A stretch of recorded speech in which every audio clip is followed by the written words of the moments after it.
Hello everyone, it's Charlton.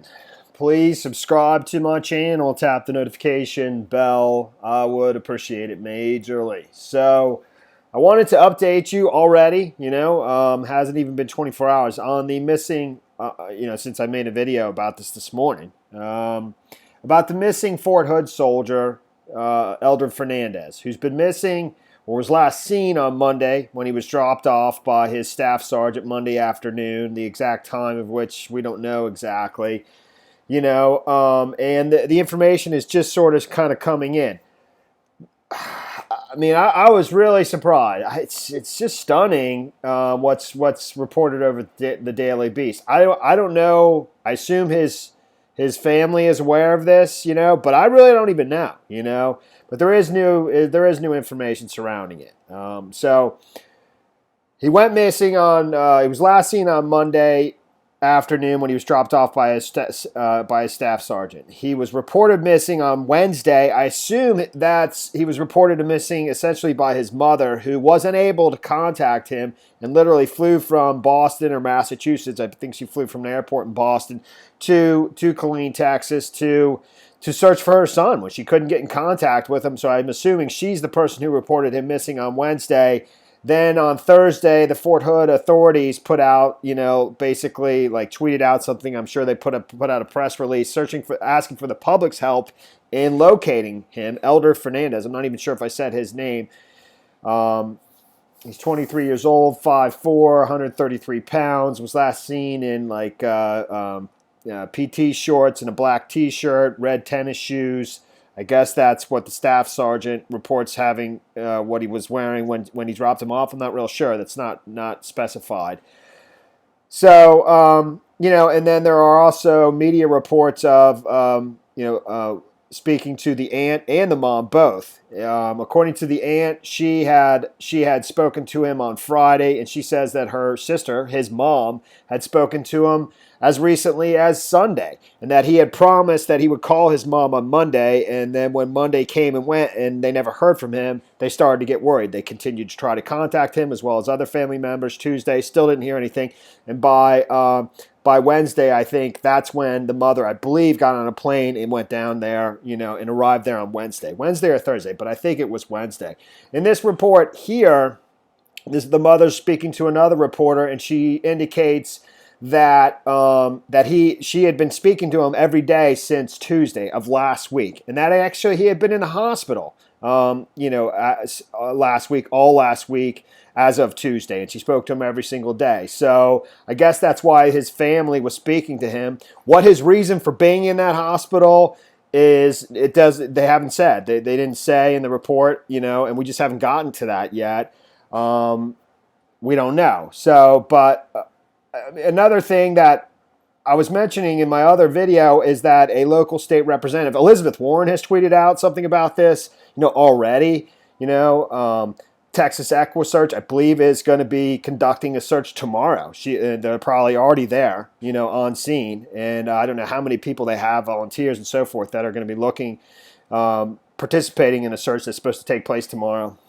But a state representative from the town where he lives in Brockton, Massachusetts, I assume that's outside of Boston, somewhere in Suffolk district is what she represents, Liz Miranda. She stated that, Sergeant Elder Fernandes, who is a 74D CBRN Specialist, which is I can't remember this acronym exactly, biological, radiological, and nuclear specialist. I forget what the C stands for. Anyways, who was last seen approximately at 18:07:45 August 20 at CRDAMC. Now, I couldn't decipher that because I don't understand military lingo, but somebody in the comments did, sort of, basically. He said that August 20 is 2020, and it's August 18th at 7:45, and he said AM, because of military time. So basically, that's August 18th, 2020 at 7:45 in the morning was when he was last seen at CRDAMC. I still think that's incorrect because that would be Tuesday morning, of this week, and all reports say that he was last seen Monday afternoon.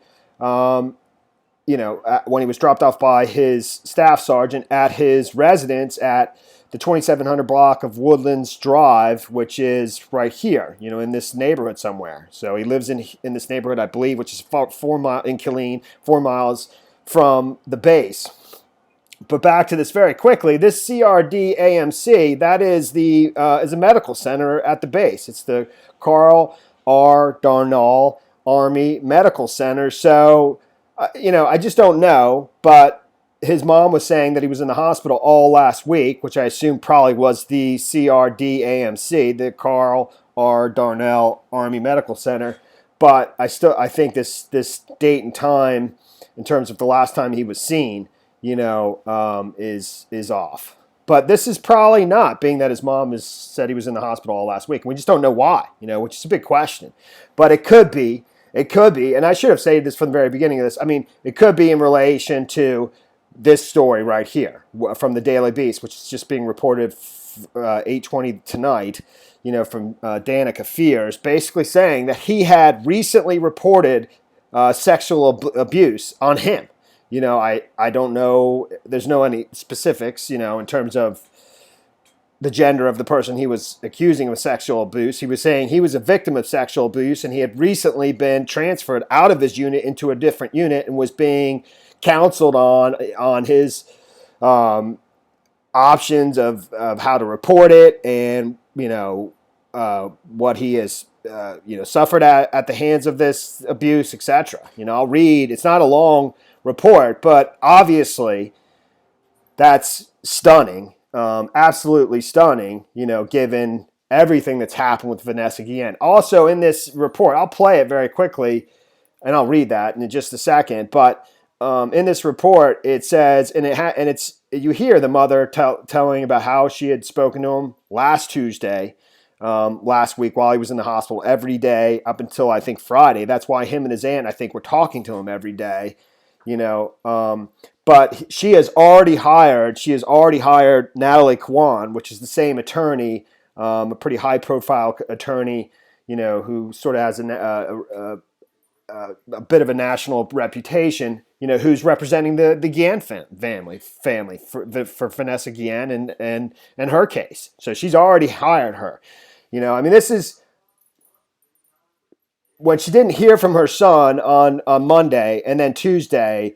I think we're starting to understand why the mother immediately got on a plane and went down to Texas, so soon, so quickly. And it's just shocking, man. Absolutely, it's incredible.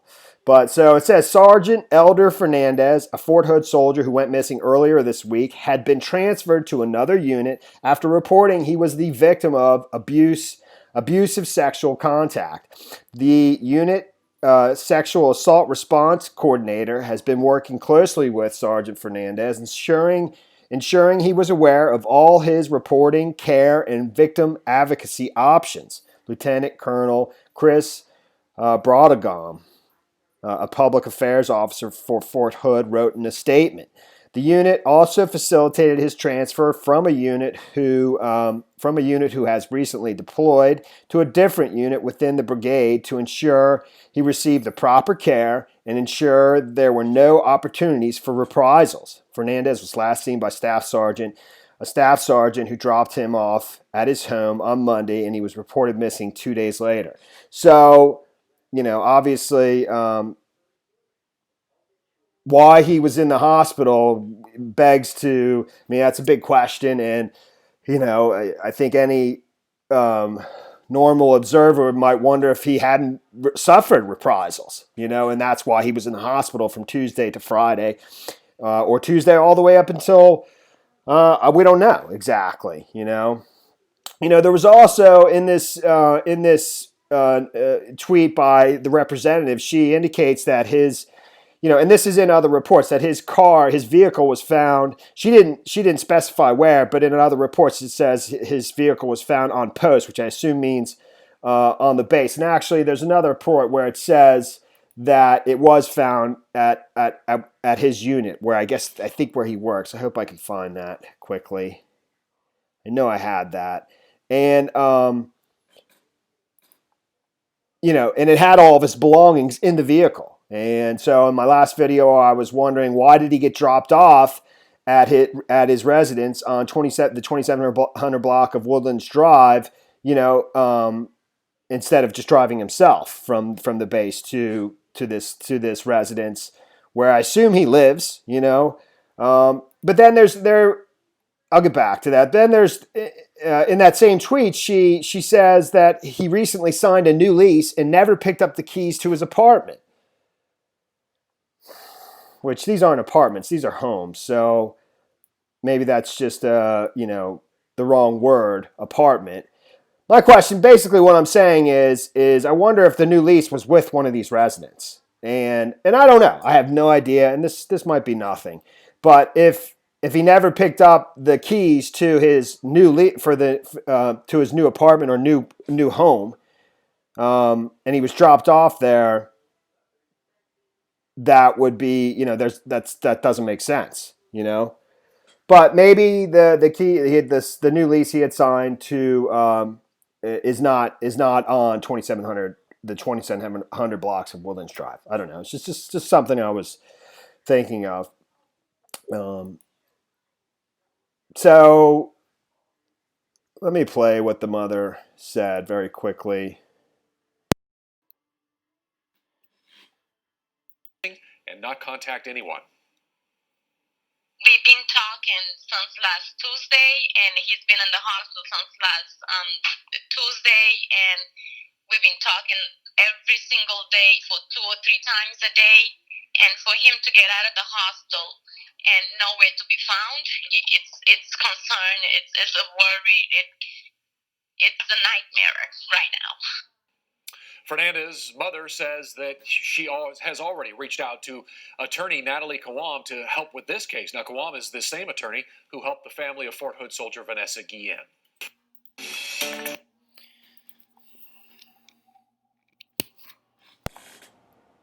So let me see if I can't find.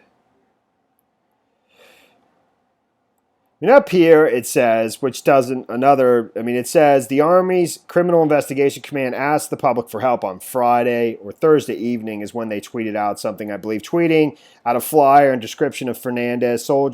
Soldiers have indicated that Fernandes may have left the base on his own accord, according to the Army. Okay.